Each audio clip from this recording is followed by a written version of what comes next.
Channel, sekarang saya sudah berada di Grand Mercure Hotel Kemayoran ya.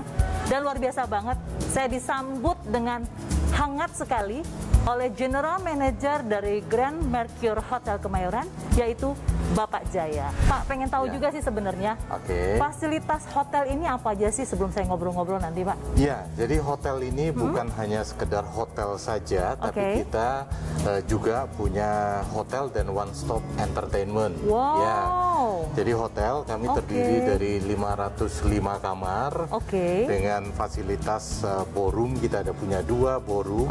Kemudian meeting room kita ada punya sampai dengan 21 meeting room. Kepengen tahu, Pak, untuk Grand Mercure Hotel Kemayoran ini strateginya apa, Pak, untuk menghadapi pandemi COVID-19 ini? Ya, memang langkah kita sangat terbatas ya, seperti yang kita ketahui bersama, pandemi ini membuat kita tidak bisa berbuat banyak. Betul. Tapi kita dari awal pandemik tidak pernah berhenti, jadi hotel ini tidak pernah tutup. Bahkan kami juga menjadi salah satu mitra pemerintah untuk pemulangan warga negara Indonesia selain aktivitas-aktivitas lainnya. Oke, pemirsa Live Channel, kalau misalnya mau nginep di hotel ini, jangan ragu-ragu, Anda akan mendapatkan yang terbaik tentunya ya, Pak.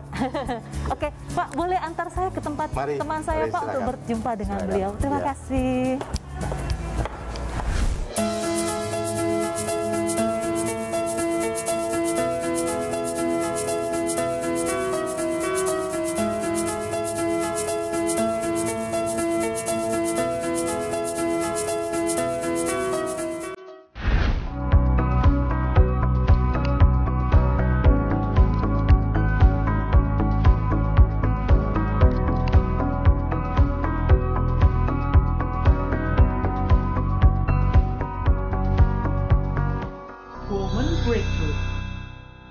Saya masih di Grand Mercure Hotel Kemayoran dan finally ketemu teman saya. Gubek-gubek loh tadi. Cukup jauh juga kan, hotelnya besar loh. Apa kabar, Amanda? Baik Kak, apa kabar Kak? Banget baik, saya baik, sehat ya. Sehat puji Tuhan. Dan kita harus bermaskeria ya, karena kondisinya memang mengharuskan seperti itu. Betul. Maskermu cantik deh. Kan matchingin sama baju ceritanya. Keren. Anda pelayanannya apa sih di gereja? Aku pelayanan tuh dari aku umur 12 tahun sebenarnya. Wow. Dari SMP. Dari SMP udah pelayanan, dulu choir. Choir, terus kemudian ke singer. Divisi singer. Karena choir kan kayak banyak anak-anak SMP ya, kita udah tua, kayak udah nggak sanggup napasnya tuh buat loncat-loncatan, udah nggak sanggup gitu. Jadi ke divisi singer. Kemudian sekarang bantu juga di wardrobe and makeup untuk divisi youth-nya. Jadi kalau di youth-nya gereja aku tuh kita ada, kalau ibadah youth-nya tuh ada divisi wardrobe and makeup. Bantu di situ juga. Sama kadang leading worship juga. Sama sekarang udah sekitar setahun belakangan dipercaya untuk jadi tim koordinator di salah satu cabang gitu. Nih, ini juga yang menarik nih dari seorang Amanda Sevanya nih pemirsa. Dengar-dengar suami juga pendeta. Iya. Ketemunya gimana? Ayo dong cerita dong, Manda. Iya, karena pelayanan bareng-bareng juga. Dulu sama suami ya sama-sama di choir itu bareng-bareng. Berarti dari masih muda gitu? Iya, kita beda 7 tahun sih. Cuman jadi waktu aku SMP dia udah kuliah lah gitu. Bareng-bareng. Terus ya udah bertumbuh sama-sama tanpa ada maksudnya kayak perasaan gimana. Tunggu, pacarannya umur berapa? Pacarannya aku umur 26. Iya, jadi tuh kayak 13 tahun, 14 tahun kenal nggak ada apa-apa gitu. Kayak ya pada masa itu ya dulu dia jalan sama siapa, aku jalan sama siapa. Terus bahkan kita pernah double date bareng loh. Aku sama ya mantan pasanganku, dia sama mantan pasangan, kita pernah double date bareng gitu. Terus ya one thing led to another, ya akhirnya jadi dia bubar, aku bubar. Tuhan mempertemukan. Iya, Tuhan mempertemukannya gitu lah. Apa sih rasanya Manda jadi istri seorang pendeta? Apa ya, kalau dibilang sebagai istri ya aku rasa sama aja sih seperti istri-istri dari profesi lainnya ya gitu. Maksudnya ya tugas dan tanggung jawab sebagai seorang istri aja di rumah, maksudnya anak lah, terus juga ini suami dan lain-lain gitu. Tapi kan ada beban gitu loh, suami saya pembicara, Kalau pembicara atau pendeta itu kan selalu membicarakan tentang firman Tuhan dan kebenaran kepada setiap orang. Mungkin ada beban itu enggak tuh?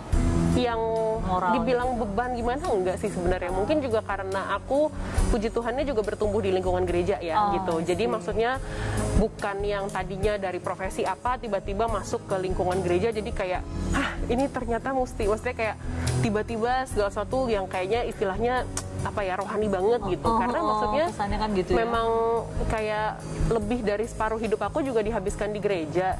Jadi kayaknya untuk kayak yang terlalu drastis berubah sih nggak juga sih gitu. Cuman menarik loh. Bedanya ya karena apa ya?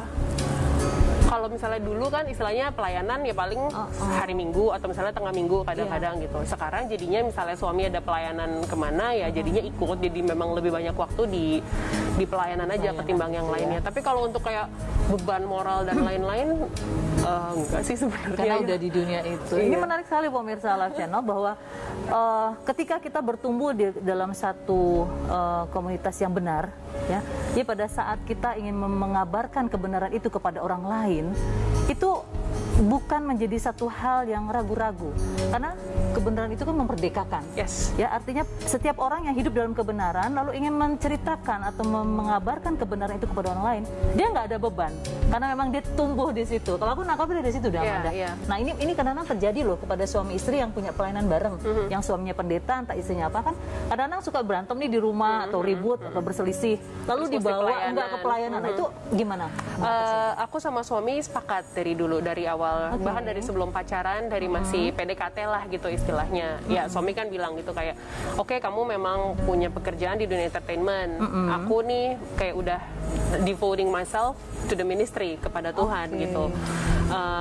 Jadi kayak kita saling ngerti aja sih. Dan dia udah ngomong kayak kalau udah hari Sabtu mau ke hari Minggu itu kita sama-sama tahan ego lah gitu, karena maksudnya kita ngebelain hari Minggu. Dan aku kan juga ngerti ya maksudnya beban pelayanan sebagai pendeta dan lain-lain gitu. Jadi kita sepakat kalau hari Sabtu itu udah hari tenang. Jangan ada apa, kalau misalnya ada yang ngeganjel di hati, tahan dulu deh gitu, tahan dulu sampai beres hari Minggu. Senin kalau mau diomongin ayo diomongin, tapi jangan di hari Sabtu. Itu satu. Terus kedua juga memang sepakat kalau misalnya ada nggak enak kah, ada bete-betean, ada selisih pendapat, ada yang ngeganjel di hati, itu nggak boleh dibawa tidur. Pantes ya Tuhan jadi bilang harus kuduskanlah hari Sabat ya. Iya, aku setuju banget tuh. Ya, kuduskanlah hari Sabat ya artinya memang kita benar-benar membiarkan hari Sabat itu buat Tuhan. Persiapkan yang terbaik buat Tuhan gitu ya. Menarik sekali. Kita akan ngomong lebih banyak lagi ya. Berteman dengan siapa aja, tapi pergaulan pilih-pilih. Gitu. Berteman ya boleh dengan siapa aja, dengan segala macam orang. Teman-temanku juga banyak kok yang yang macam-macam lah background mereka, pekerjaan mereka macam-macam. Tapi dengan siapa aku bergaul, aku sangat milih gitu. Woman Breakthrough. Woman Breakthrough. Amanda Sevanya, kamu kan artis ya. Aduh, tapi memang orang banyak kenal kamu tuh artis gitu loh ya. Nah, aku mau ngomong nih, Amanda, tentang artis-artis yang sekarang, ya, artis-artis Kristen sekarang yang kayaknya udah berani speak up, udah berani ngomong gitu ya. Boleh nggak Amanda kasih pandangan mengenai hal ini? Wah, aku kayak really grateful ya. Maksudnya anak-anak muda sekarang, anak-anak mudanya Tuhan itu kayak bangkit gitu ya. Kayak bener-bener ya in this end times gitu, di masa-masa akhir ini ya memang apa ya, pahlawan-pahlawan Kristus bangkit gitu untuk menyuarakan, untuk memberitakan tentang Yesus, memberitakan tentang kasih-Nya, memberitakan bahwa He is God. Kayak bener-bener seneng banget gitu, bener-bener seneng banget gitu. Sama yang tadi yang presenter laki-laki itu tadi juga kita sempat sharing lumayan banyak juga gitu soal his journey in faith dan lain-lain. Kayak aku bener-bener seneng banget gitu, dan kayak jadinya ngerasa ayo let's make something, ayo kita hand in hand nih anak-anak muda Kristen yang punya pengaruh, yang Tuhan kasih kepercayaan, orang-orang tuh banyak kenal gitu. Artinya aku percaya kalau misalnya Tuhan kasih kita banyak orang kenal kita, the glory bukan buat kita gitu. Kemuliaan itu bukan buat kita, tapi buat Tuhan kita kasih influence itu, Tuhan kasih masa, Tuhan kasih orang-orang yang kenal kita tuh supaya kita bisa beritain tentang Dia kepada orang-orang ini gitu. Tuhan kasih kita platform, Tuhan kasih kita followers. Ya bukan buat kita, tapi ya buat kita, karena suara kita kan didengar ya sama followers kita tuh, suara kita didengar gitu. Makanya banyak yang dibilang juga influencer. Artinya memberi pengaruh gitu. Ya, sekarang pengaruh apa sih yang mau kita bawa gitu? Sebagai anak-anak Tuhan, anak-anak Kristen, ya pengaruh yang mesti kita bawa adalah tentang Injil Kerajaan Surga. Nggak ada lagi yang lain gitu. Jadi kayak dengan banyaknya teman-teman di entertainment industry yang sekarang speak up soal imannya, speak up soal ini, bahkan kayak invite someone else untuk saling sharing tentang perjalanan imannya. Jadi kayak, ayo, this is it. Ya, betul. Jadi boleh dibilang kita sebagai pemuda-pemuda Kristen atau orang-orang Kristen itu harus punya trigger atau punya satu motivasi atau suatu semangat juga jadi garam dan terang itu untuk semua orang ya. Jadi nggak hanya dalam komunitas gereja aja gitu, tapi juga untuk semua orang. Karena sama kayak amanat agung juga kan, untuk beritakan tentang Dia kan. Amanat agung Tuhan sebelum Dia naik ke sorga kan juga untuk beritakan sampai ke ujung-ujung bumi. Istilahnya ketika kita punya voice, kita punya suara untuk itu, ya pakailah untuk memberitakan tentang Yesus gitu. Kayak impactnya apa, apakah mesti bakal gimana ke orang. Istilahnya kalau aku pribadi udah bukan urusan aku lagi gitu. Tapi yang jadi tugasku, yang jadi kepentinganku adalah untuk ngomong how they receive it. Itu kayak istilahnya Roh Kudus yang berkarya lah. Amin. Ini panjang nih, tadi Stefania udah terangin ke kita semua. Pengen balik dong ke agak mundur sedikit tentang karirnya Amanda ya. Seperti yang disampaikan tadi, Amanda di awal segmen ini saya bilang bahwa Amanda itu seorang artis gitu ya. Boleh nggak diceritakan perjalanan imanmu pada saat meniti karir ini yang bisa dibagikan kepada kita semua? Iya, tadi sih puji Tuhannya adalah aku memang bertumbuh di lingkungan gereja dari aku bahkan sebelum remaja ya gitu, dari anak-anak, peralihan dari anak-anak ke remaja tuh memang mama udah cemplungin di pelayanan gitu. Jadi tuh istilahnya aku pelayanan dulu, baru aku masuk ke entertainment industry, baru jadi yang orang-orang bilang selebriti dan lain-lain lah gitu. Jadi udah pelayanan dulu gitu, udah dalam komunitas pelayanan dulu. Jadinya, dan yang aku rasain adalah pelayanan itu ngejaga aku banget sih. Itu jadi pagar buat aku mau melangkah, buat aku berbicara, buat aku bergaul. Aku tuh selalu kayak setiap kali aku nggak bisa munafik ya bilang bahwa enggak kok, lurus-lurus aja dan lain-lain. Tapi maksudnya dalam perjalanan karirku ini selama ini hampir 10 tahun juga pasti ada godaannya, ada yang kayak tergoda untuk bergaul dengan pergaulan dunia seperti itu. Cuman pelayanan itu menjaga aku, jadinya setiap kali mau tergoda untuk yang ikut jalan dunia, selalu dalam hati nggak malu Minggu pelayanan, tapi Senin sampai Sabtunya ngasal hidupnya. Emang nggak malu pelayanan, emang nggak malu naik mimbar, emang nggak malu nyanyi angkat tangan tapi besokannya aur-auran gitu istilahnya. Jadinya makanya kenapa jadinya itu dia tadi kalau dibilang perjalanan iman pasti ada lah gitu, namanya kita berjalan dalam iman kan pasti ada ups and downs-nya, ada kadang-kadang apinya kok kayaknya agak redup gimana gitu. Tapi yang selalu aku tanamin dalam diri aku ketika aku memutuskan untuk melayani Tuhan, itu udah no turning back. Aku udah burn the bridge. Aku nggak bisa mundur dari pelayanan. Pelayananku itu udah komitmen seumur hidup. Mau anything happens, aku akan terus melayani Tuhan gitu. Jadi ya, kalaupun disuruh memilih pun, aku nggak akan kayak pelayananku ini dan imanku sama Tuhan ini bukan pilihan gitu. Ini udah jalan yang aku pilih, yang aku tempuh. Kalaupun aku harus mengorbankan yang lain, that's fine. Tapi aku akan terus melayani Tuhan. Wow, memang sudah dari awal pondasinya udah di dalam dunia pelayanan ya. Itu memang satu yang aku syukuri sih dari mamaku gitu. Sekali ya. Nah, bicara pelayanan kan ada komunitas tentunya ya. Ikut choir ada komunitas, ikut singer juga ada komunitas. Nah, banyak orang mengatakan bahwa di dalam komunitas itu akan berdampak di dalam kehidupan keseharian kita. Nah, bagaimana menurut Amanda? Setuju sih gitu, karena juga Tuhan bilang kan pergaulan yang buruk merusak kebiasaan yang baik gitu. Makanya kenapa kita mesti perhatikan dengan siapa kita bergaul. Kita boleh berteman dengan siapa aja, tapi pergaulan pilih-pilih gitu. Berteman ya boleh dengan siapa aja, dengan segala macam orang. Teman-temanku juga banyak kok yang yang macam-macam lah background mereka, pekerjaan mereka macam-macam. Tapi dengan siapa aku bergaul, aku sangat milih gitu. Dan makanya kenapa juga I'm so grateful for my community di gereja gitu, di youth community kami. Jadinya aku bahkan kalau aku boleh jujur ngomong ya, aku tuh sebenarnya nggak punya teman di luar. Teman-temanku tuh teman gereja. Teman-teman yang pergaulan ya, yang pergaulanku tuh emang teman-teman gereja semua gitu. Jadi even though aku nggak bilang kita semua maksudnya yang kayak kayak saints semua gitu, kayak ini enggak juga gitu. Cuman maksudnya kita punya root yang sama, kita punya value yang sama, kita punya cara pandang Tuhan yang sama. Jadi ketika kita misalnya ada masalah atau apa, untuk cerita ke orang dan dapat input juga tetap based on the Bible, based on apa yang Tuhan mau, based on firman Tuhan gitu. Jadi nggak salah dapat masukan lah gitu, karena rootnya sama. Keren.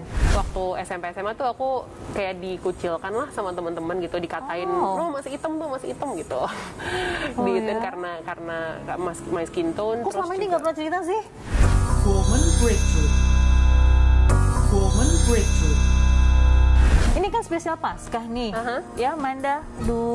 Tahun lalu kita masih pandemi loh. Iya, udah pandemi. Udah pandemi, kan bulan April itu, dan udah mulai offline juga kan, lagi seru-serunya malah. Udah mulai online. Udah mulai online. Iya betul. Nah sekarang kayaknya kemungkinan akan online lagi gitu kan ya. Nah buat seorang Amanda Stefania gitu untuk hari spesial Paskah ini, bagaimana tanggapan dengan kondisi sekarang? Aku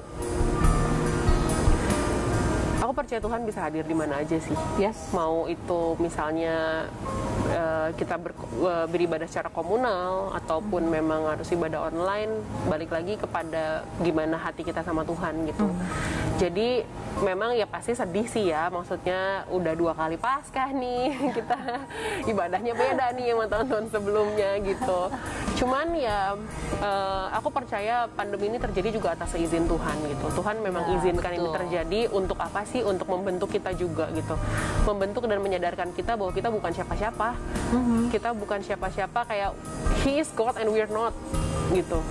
Jadi dia punya kedaulatan itu. Jadi maksudnya, dan this pandemic humbling us gitu, benar-benar merendahkan hati kita banget gitu, untuk menyadarkan kita bahwa kita bisa anytime dipanggil, kita bisa anytime terkena penyakit, kita uang nggak bisa nyelamatin kita, jabatan, posisi nggak bisa nyelamatin kita. Benar-benar emang cuman otoritasnya tuh, sovereignty-nya cuma dari di tangan Tuhan gitu.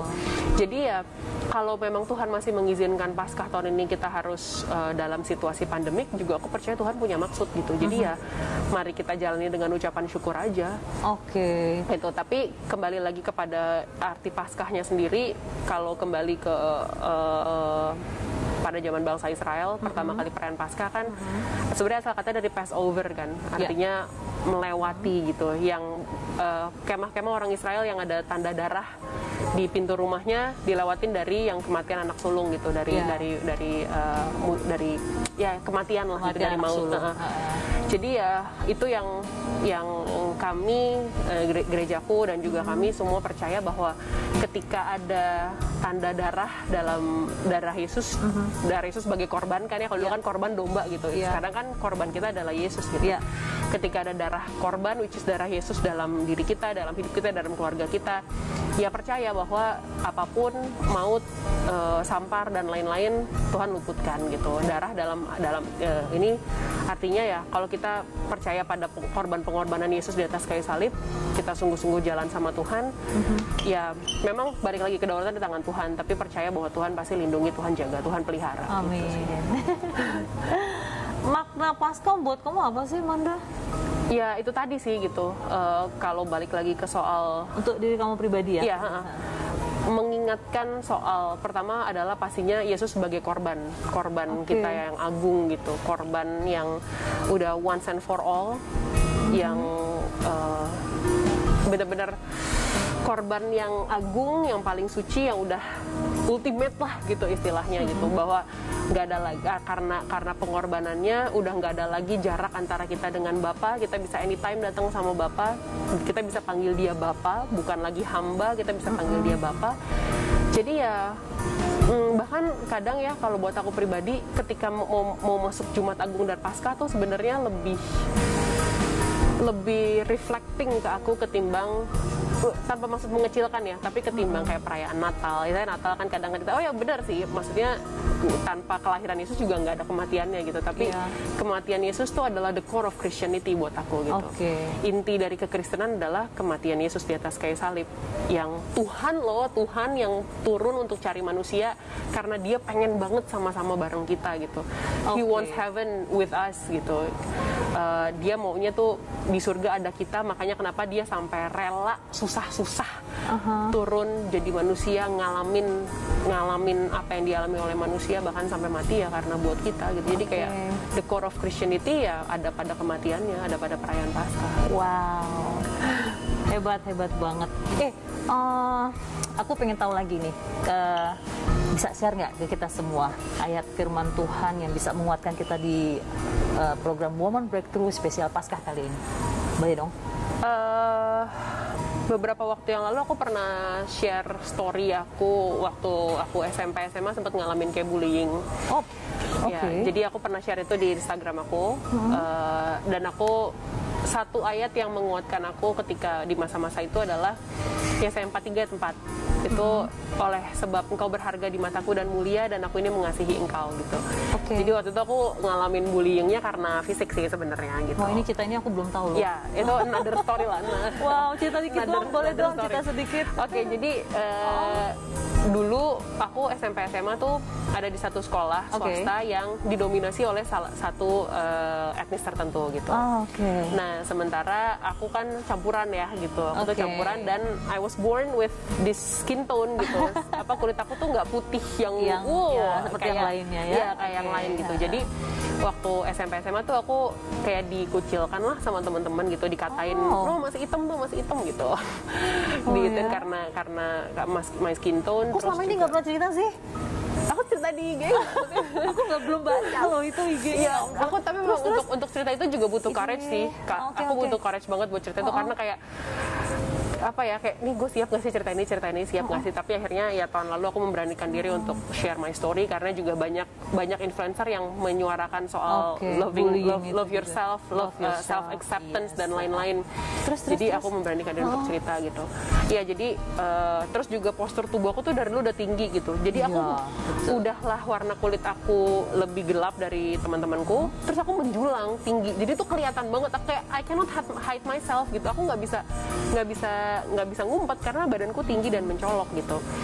Ya udah, jadi ngalamin itu SMP SMA. Dibulinya gimana? Sampai karena kulitmu itu tadi diledek-ledekin, terus nggak ada yang mau duduk sama aku di kelas.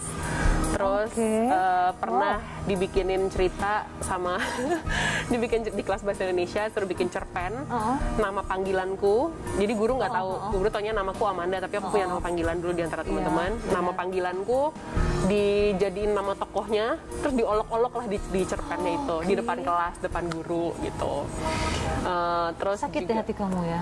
Iya, dulu sih sampai lari ke toilet dan nangis ya gitu. Terus aku tuh sampai perubahan respon kamu sampai akhirnya? Dulu tuh aku sempat sampai dulu tuh ada zaman yang bleaching kulit yang sampai bulu rambutnya tuh sampai kuning-kuning gitu, sampai transparan. Iya, aku tuh sampai ke salon, aku minta sama aku, "Ma, please aku mau bleaching kulit, aku nggak suka dengan my skin tone gitu. Aku nggak suka banget sama kulitku." Terus itu nilaiku sampai jeblok banget.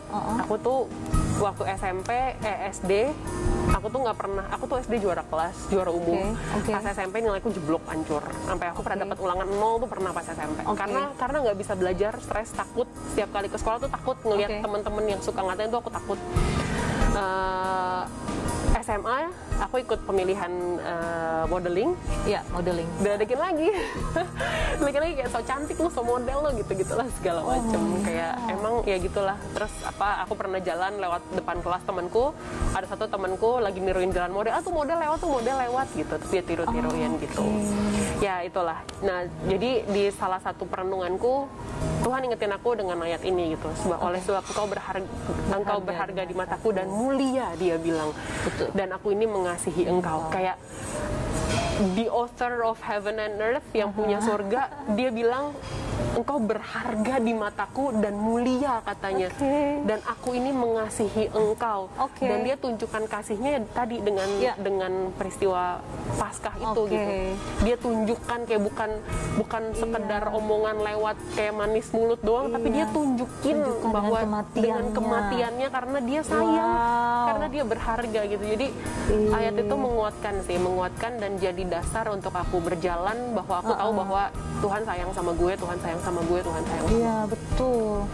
Wah, Manda, keren banget sih kamu. Apa sih rencanamu ke depan, Manda? Karena situasi pandemi gini juga, apa ya, kalau dibilang plan juga nggak terlalu muluk-muluk lah, nggak terlalu ngoyo ya.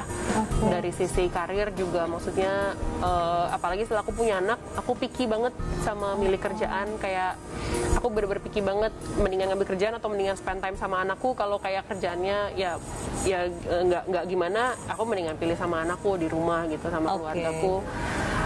Untuk pelayanan, ya itu tadi, aku mau terus pelayanan, tetap melayani Tuhan, whatever happens, akan terus melayani Tuhan. Dan itu sih kayaknya masa pandemi ini yang tadi aku bilang gitu, merendahkan hati kita semua untuk mau apa sih tujuan hidup ini, mau apa sih kalau selain buat nyenengin Tuhan. Kalau sekarang tiba-tiba kita keluar dan Tuhan izinin kita kena sakit, terus kita 2 hari kemudian Tuhan panggil kita juga bisa gitu. Jadi mau ngapain lagi sih hidup ini tuh, mau cari apa sih selain cuma nyenengin Tuhan aja, selain deketin diri sama Tuhan, selain menggenapi apa yang Tuhan mau, tujuannya Tuhan dalam hidup kita, mau ngapain lagi sih? Tuh message-nya dari Amanda Zevanya. Tambahin lagi dong Amanda, message-nya, pesan-pesan buat semuanya dong. Keren banget deh. Ya itu aja sih, maksudnya di masa-masa seperti ini kita semua ngalamin satu hal yang tentu saja nggak enak ya, dan yang ngalamin bukan kita doang, the whole world mengalami masa-masa nggak enak ini. Jadi ya menurut saya ini waktunya, ini saatnya untuk kita lebih lagi merendahkan hati kita di hadapan Tuhan dan mengakui kedaulatannya sebagai Tuhan, dan ya udah benar-benar bergantung sepenuhnya 100% hidup kita, masa depan kita sama satu-satunya yang punya sorga, yaitu Tuhan Yesus Kristus. Wow, pengen ngobrol banyak deh. Kita nanti bisa ngobrol lagi di sini. Jangan sedih, kita bisa ke kafe yang di sana. Kafe lagi. Oke, Amanda Zevanya, aku makin kagum sama kamu. Jangan gitu ya. Beneran deh, ini Jangan satu wanita inspiratif Kristiani Indonesia yang patut dipuji ya. Menghadapi tantangan, menghadapi segala macam, tapi kembali lagi kepada pengorbanan Yesus di kayu salib. Inilah Paskah. Jadi artinya Paskah itu berarti bukan hanya di bulan-bulan Prapaskah atau Paskah itu sendiri, tapi Paskah itu hidup dalam keseharian kita. Paskah itu membantu kita seperti yang mau bilang tadi, komunitas ya. Komunitas itu di mana Paskah itu ada dalam komunitas, itu karakternya Yesus ada dalam komunitas itu. Akhirnya terbentuklah sekarang Amanda seperti saat ini. Kagum banget. Salam ya buat suami Bapak Pendeta Gideon Simanjuntak. Horas. Kamu diadatin nggak waktu itu? Enggak. Oh belum ya? Oke, sama anaknya Jenny ya, salam ya. Nanti kita ketemu lagi, kita ngobrol lebih banyak. Siap, pasti. Oke, pemirsa Love Channel, tuntas sudah perbincangan kita dalam Woman Breakthrough spesial Hari Paskah. Paskah ini memberikan kita satu gambaran bahwa Tuhan Yesus hadir dimanapun dan di dalam komunitas, apapun yang terjadi, jadikanlah komunitas itu adalah Paskah yang hidup. Selamat menyambut Paskah, Tuhan Yesus memberkati. Sampai jumpa. Bye.